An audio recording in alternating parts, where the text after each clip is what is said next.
고린도전서 3장 4에서 9절의 말씀을 통하여서 하나님의 밭, 하나님의 집이라는 제목으로 하나님의 말씀의 은혜를 함께 나누고자 합니다. 제가 이제 이 교회에 전임 사역을 하기 위해서 전셋집을 알아보고 있을 때 굉장히 전전긍긍하고 있었습니다. 왜냐하면 제가 살던 군포시와는 달리 서울은 집값이 정말 너무 비싸더라고요. 전세가가 제가 살던 집 매매가보다 더 높기 때문에 이거 어떻게 들어올 수가 있을까 걱정을 되게 많이 했습니다.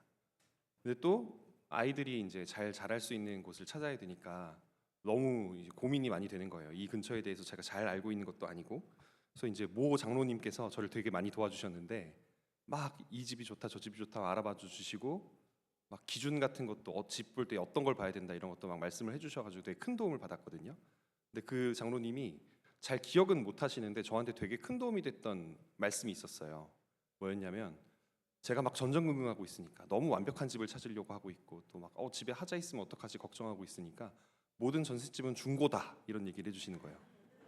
근데 기억을 못 하시더라고요. 나중에 한번 말씀드렸더니 근데 그 얘기를 딱 듣고 나서 마음에 뭔가 짐이 싹 사라졌습니다. 생각해보니까 모든 전셋집은 중고잖아요.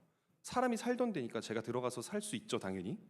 딴 사람이 살던 데니까 사람 사는 곳이니까 걱정이 좀 사라졌고, 또 동시에 너무 완벽한 집을 찾으려고 하는 그런 집착으로부터도 좀 멀어졌습니다. 우리가 중고 물품을 살 때 완벽한 상태인 걸 기대하진 않잖아요. 그냥 쓸 수 있으면 된다 이런 느낌으로 사는 건데, 딱 그 생각을 하고 나니까 이제 구체적으로 기준들이 딱 머릿속에 잡히기 시작을 했죠. 교회와 가까워야 되고, 마트나 병원이 가까웠으면 좋겠고, 아이들 뭐 초등학교 가까웠으면 좋겠고, 뭐 놀이터 가까웠으면 좋겠고, 이런 것들이 막 머릿속에 떠올랐습니다. 근데 그 떠오르는 모든 생각들을 종합을 해보니까요, 결론은 그거더라고요.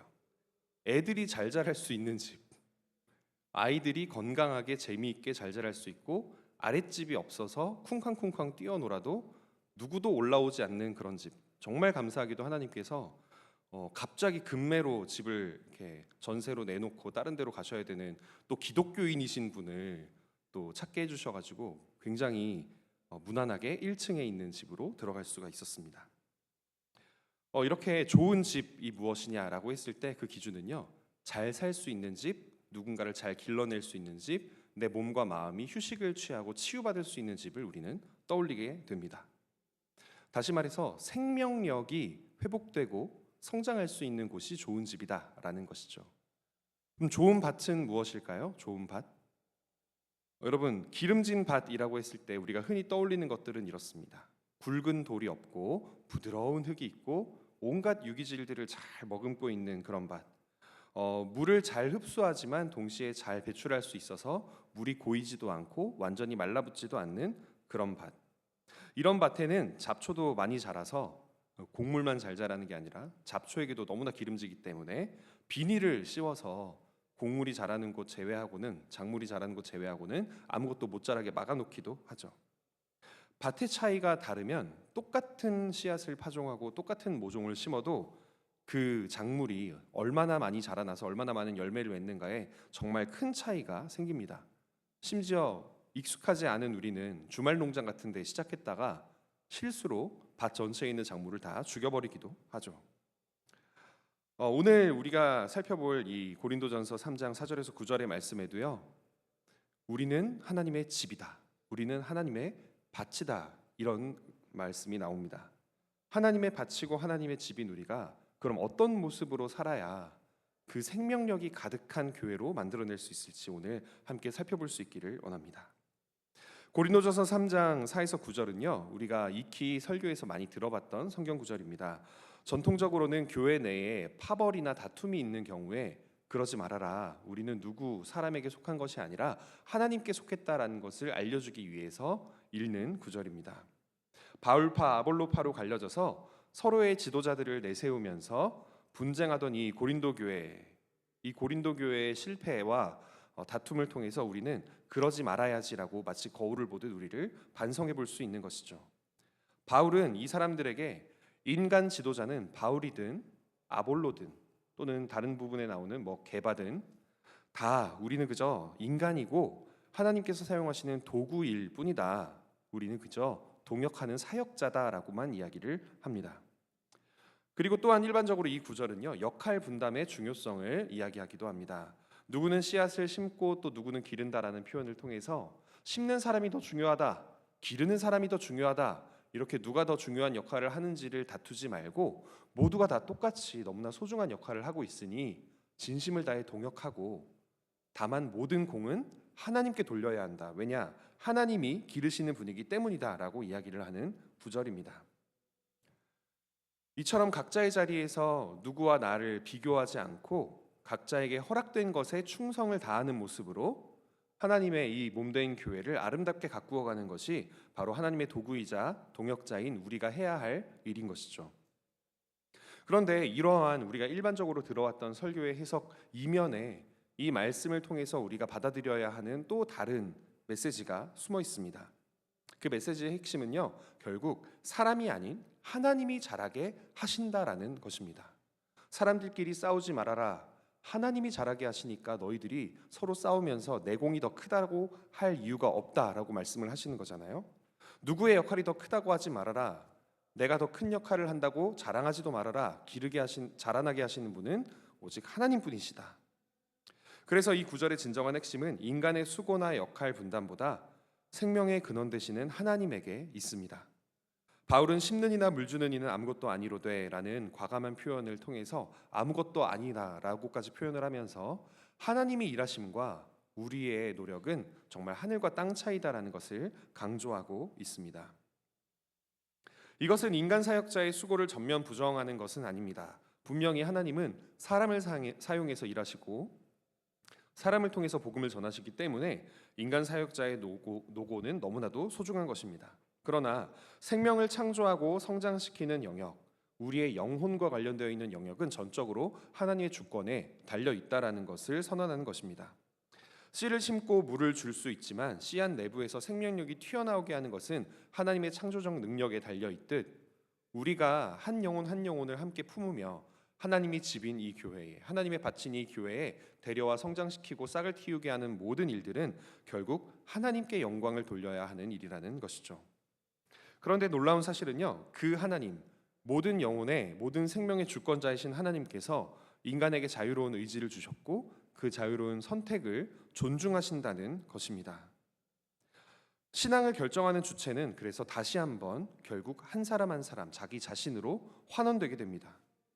하나님이 자라나게 하신다라는 이 진리 뒤에 이 인격적인 진실이 존재한다는 것이죠. 하나님은 한 사람을 인격적으로 존중하시기 때문에 그가 자신을 선택하게 하시지 그를 강제로 자신에게 고개를 숙이고 무릎을 꿇게 하지는 않으신다는 것입니다. 하나님은 인간을 강제로 조종하는 기계로 만드시지 않으셨기 때문에 하나님의 은혜와 역사에 어떻게 반응할 것인가를 결정하는 주체가 각 사람의 마음에 달려 있다는 것이죠. 그것이 바로 주님의 주권에 의해 선택된 질서입니다. 그래서 아무리 훌륭한 사역자가 씨를 심고 물을 주어도, 또 아무리 인격적으로 부드러운 부모님이 자녀와 또 자식들과 이웃들과 친구들을 열심히 어루만지면서 다독여도 결국은 본인의 의지가 그것을 선택할지 거부할지를 결정짓게 된다는 것입니다. 그래서 신앙은 타인이나 환경에 의해서 강제로 주입될 수가 없습니다. 하나님과의 1:1 관계 속에서 스스로 결단하고 응답해야만 하는 것이죠. 특히 부모님들께서 그런 고민들을 많이 하십니다. 내가 혹시 무언가를 잘못해서 우리 아이들이 신앙생활을 잘 안 하고 있나? 내가 혹시 우리 아이들한테 신앙교육을 잘 하지 않아서 이 아이들이 나처럼 신실하게 예배를 드리지 않고 교회에서 조금 멀리 떨어져 있는 것인가? 근데 여러분 자신을 너무 탓하지 마시기 바랍니다. 오히려 여러분과 여러분의 자녀를 걸러 넘어지게 하고 있는 사탄을 탓하시고 사탄을 대적하는 기도를 하시기 바랍니다. 그들이 믿지 못하는 것은요, 그 아이들의 탓도 아니고 여러분의 탓도 아니고 그들이 믿지 못하게 만드는 사탄의 탓이기 때문입니다. 우리의 적은 사람이 아니고 사람의 마음이 아닙니다. 우리의 적은 그 사람의 마음이 하나님으로부터 멀리 떨어져 있게 만드는 사탄의 계략입니다. 그래서 우리는 좋은 밭, 또 좋은 집인 영신교회가 되기 위해서 이 사탄의 계략으로부터 이 영신교회라는 집과 밭을 지켜내기 위해 노력해야 합니다. 그러기 위해서는요, 우리가 이 전도한다는 것이 가지고 있는 의미를 오늘의 성경 구절을 통해서 찾아보아야 합니다.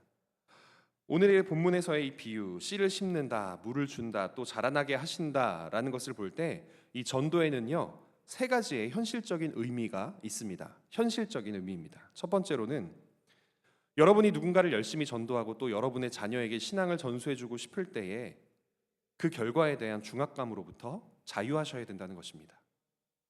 여러분이 아무리 노력을 해도요, 우리 아이의 마음이 바뀌지 않으면 변하는 건 없습니다. 왜냐?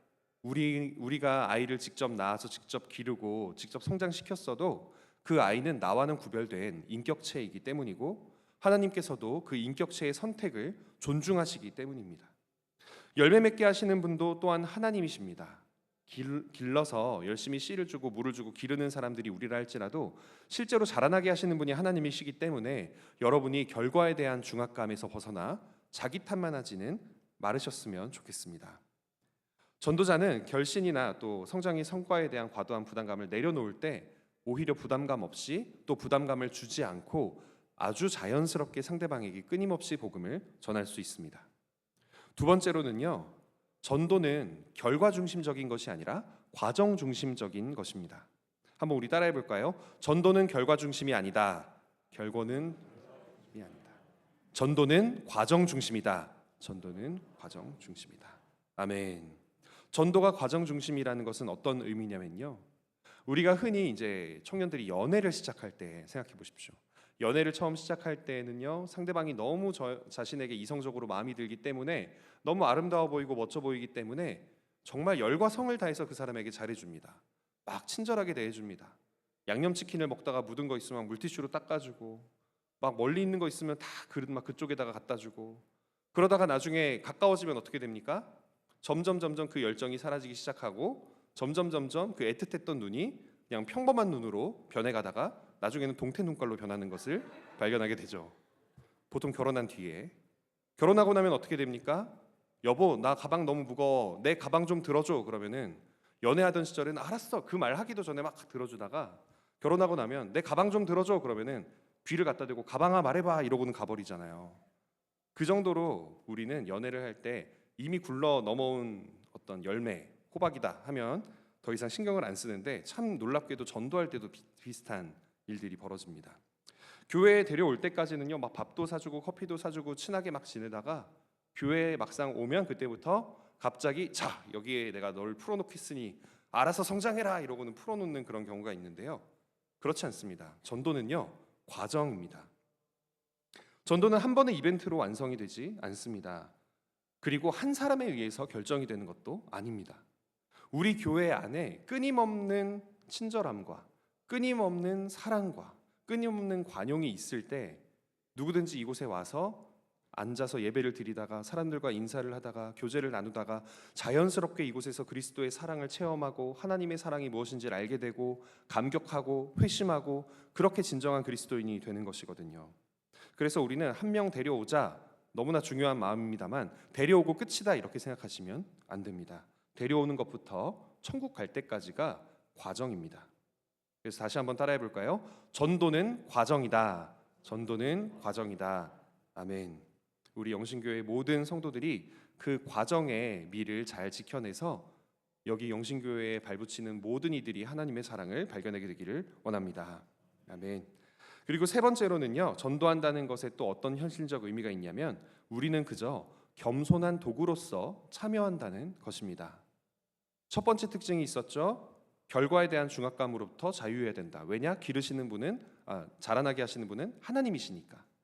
아무리 열심히 우리가 자녀들을 양육하고 기르고 가르쳐도 그 자녀가 삐뚤게 될지 올바르게 될지는요, 우리의 손에 100% 달려있는 것이 아닙니다. 우리는 그저 겸손히 열심히 노력하며 결과를 하나님의 손에 맡겨드리는 수밖에 없습니다.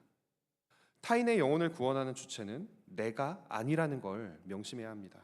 나는 단지 하나님의 생명의 그 역사에, 복음을 전파하는 역사에 심부름꾼으로 참여하는 영광을 누릴 뿐이라는 겸손의 고백을 해야만 합니다. 그렇게 겸손한 고백을 할 때에 고린도 교회가 이 3장에서 보여주는 실수들, 자신의 잘남을 드러내고 내가 너보다 더 뛰어난 누군가를 따르고 있다, 내가 너보다 더 뛰어난 어떤 역할을 맡고 있다라면서 서로 자랑하는 이 실수에서 벗어날 수 있기 때문입니다. 또한 우리는요, 교회 내에 전도 대상자들이 있음을 잊지 말아야 합니다. 우리는 흔히 전도의 대상을 교회 밖에 있는 안 믿는 사람들로 구분짓고는 하는데요. 하지만 오늘의 이 구절을 보면 교회 안에 성도들을 향해 이 메시지가 쓰였다라는 걸 생각을 해보면요, 교회 안에 사실은 우리의 전도와 선교의 대상이 있다는 걸 확인할 수 있습니다. 교회 안에는 몸만 등록되어 있을 뿐 아직 복음의 진리를 제대로 받아들이지 못한 이들도 있을 수 있고요. 또한 인격적으로 받아들이지 못해 성숙하지 못하고 파벌을 나누거나 갈등 속에 빠져서 영적으로 어린아이 상태에 머물러 있는 이들도 있을 수 있습니다. 그렇기 때문에 우리는 교회 내에 전도 대상자들과 또 우리가 함께 열심히 걸음을 주고 물을 주며 다독여줘야 되는 그런 존재들을 찾아 나서야만 합니다. 그런 사람들이 어쩌면 바로 우리 옆자리에 앉아서 하나님의 은혜를 더 깊이 경험하고 자라나야 할 기회를 놓치고 있을 수도 있기 때문입니다. 이 옆에 앉아준다라는 게 얼마나 중요한지 아십니까? 최근에 제가 한 통계를 보았는데 저 교회에 전도가 된 청년들을 향한 통계였어요.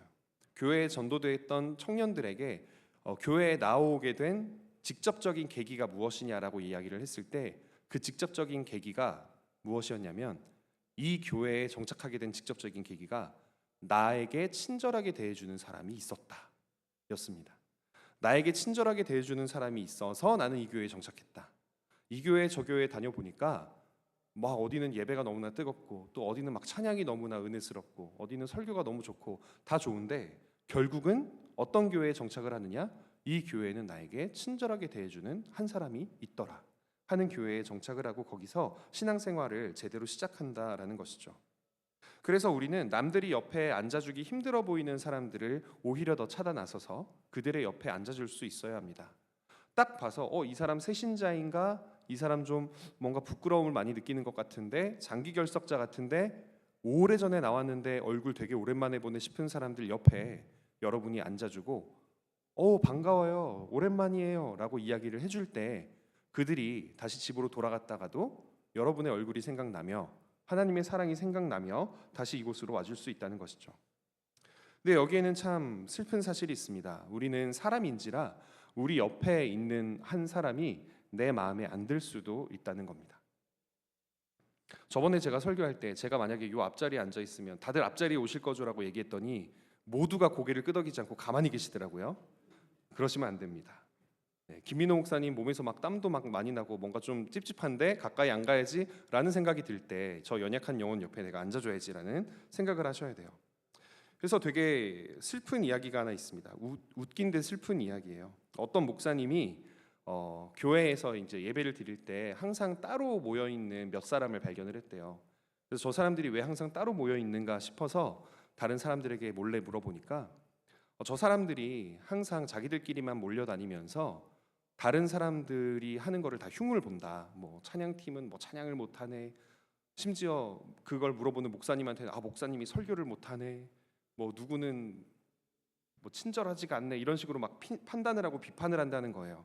그래서 이 목사님은 그렇구나. 그래서 저 사람들 곁에는 다른 사람들이 같이 앉지 않는구나라는 걸 깨닫고 그럴수록 내가 저 사람 옆에 앉아줘야겠다라는 마음을 먹고 이제 자신이 설교를 하거나 찬양 인도를 하지 않을 때 그 성도들이 모여 있는 그 파가 모여 있는 곳에 옆에 앉았다고 합니다. 그런데 그렇게 같이 앉아서 몇 주 동안 예배를 드리니까 사람들이 이 목사님을 피하기 시작을 하는 거예요. 이제는 저들과 같은 부류다. 저들과 같은 의견을 가지고 찬양팀을 욕하고 있고 설교자들을 판단하고 있는 그 부류다. 이제 이런 오해가 생긴 거죠. 그러면서 이게 되게 웃긴 이야기가 생겼습니다. 이 사람들과 한 가운데에 이렇게 앉아가지고 있으면은 저 목사님이 저들의 핵심 세력이다 이런 식으로 얘기를 한다는 거예요.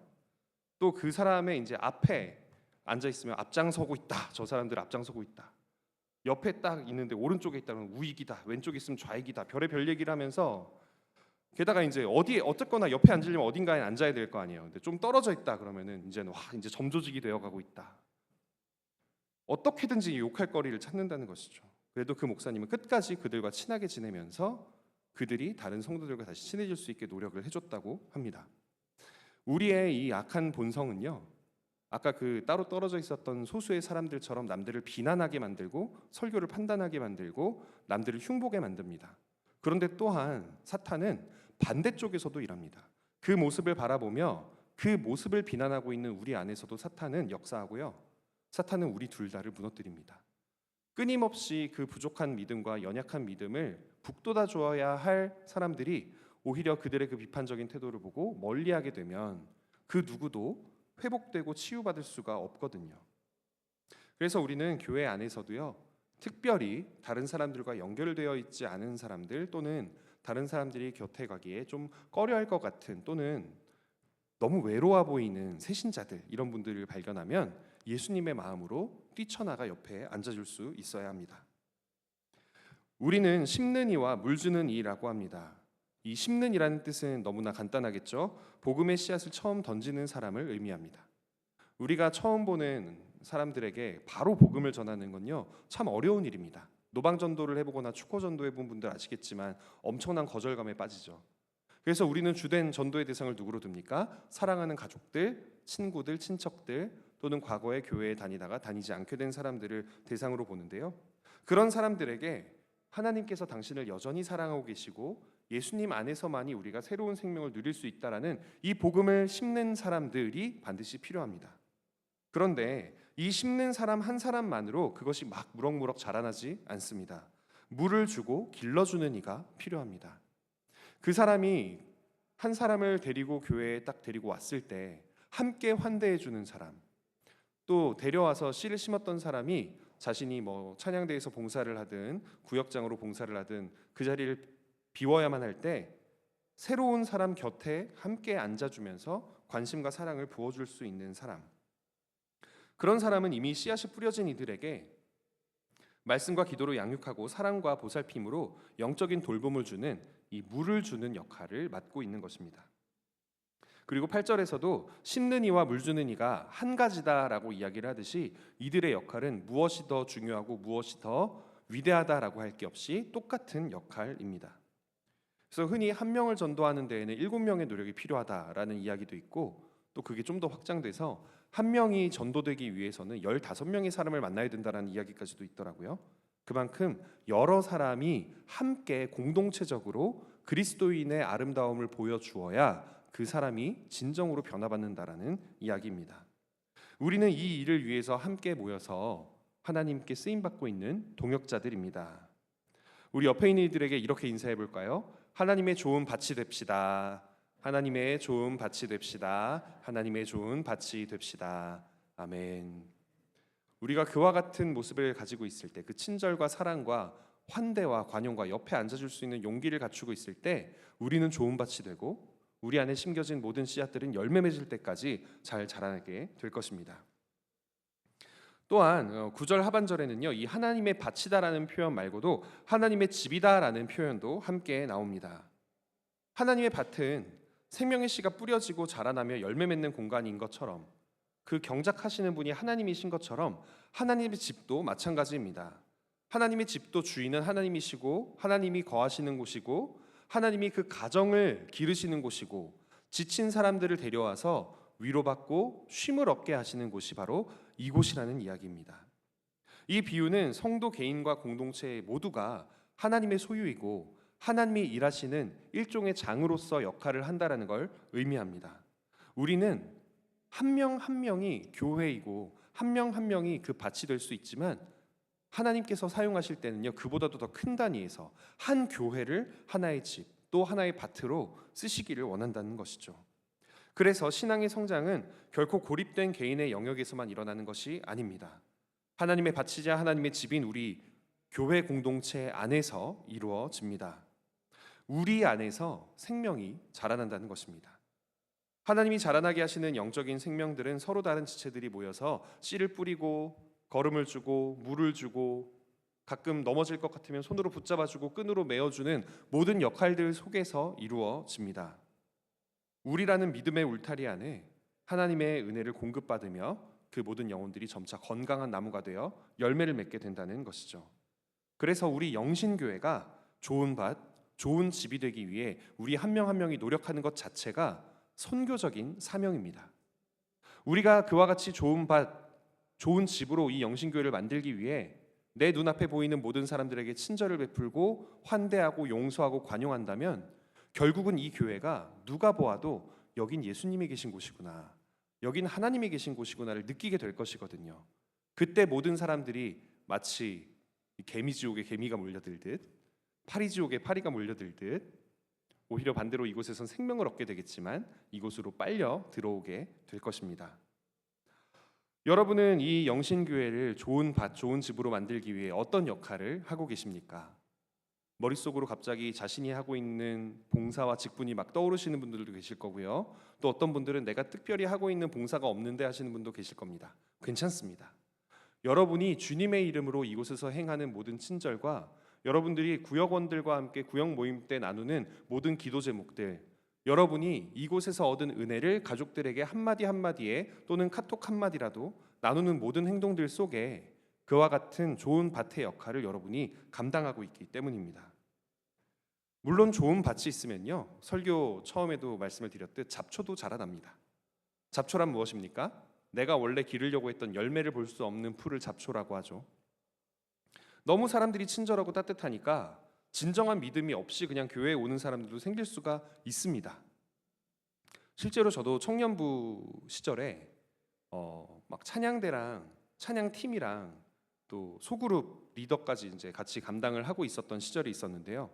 그러다가 제 친구들이, 제가 열심히 교회 나와라 하던 친구들이 드디어 이제 진짜 나 교회 한번 그럼 나가보겠다라고 이야기를 했는데, 그때 그 조건이 딱 하나가 있었어요. 근데 너 교회 가가지고 봉사하는 거 되게 많은 걸로 알고 있는데 그러면은 나 혼자 있으면 너무 뻘쭘하니까 내 옆에 앉아 있어줘라 라고 얘기를 해서 그 길로 목사님께 찾아가가지고 자초지종을 얘기를 하고는 목사님이 너무나 기뻐하시면서 오케이, 아무 봉사도 하지 마, 리더도 내가 찾아줄게 이러더니 친구들 데리고 오라는 거예요. 그래서 무려 1년 동안이나 아무 봉사도 안 했습니다. 갑자기 찬양대 지휘자님이 막 전화를 하더라고요. 야, 너 왜 안 오냐? 너 왜 봉사하던 거 안 오냐? 그래서 막 설명드리고, 셀리더를 하고 있었기 때문에 우리 셀원들한테는 비슷한 상황들을 다 나눴지만요. 근데 그렇게 아무런 봉사도 하지 않고 5명이나 되는 친구들과 함께 1년 동안 이렇게 쭉 다니면서 그 친구들이 교회에 정착을 하게 되었었어요. 그리고 교회에서 정말 열심히 신앙생활을 하게 되었었습니다. 나중엔 찬양팀 봉사도 같이 했었는데요. 근데 그 친구들이 처음에 교회에 나오고 싶었던 이유는요, 잡초와 같은 이유였습니다.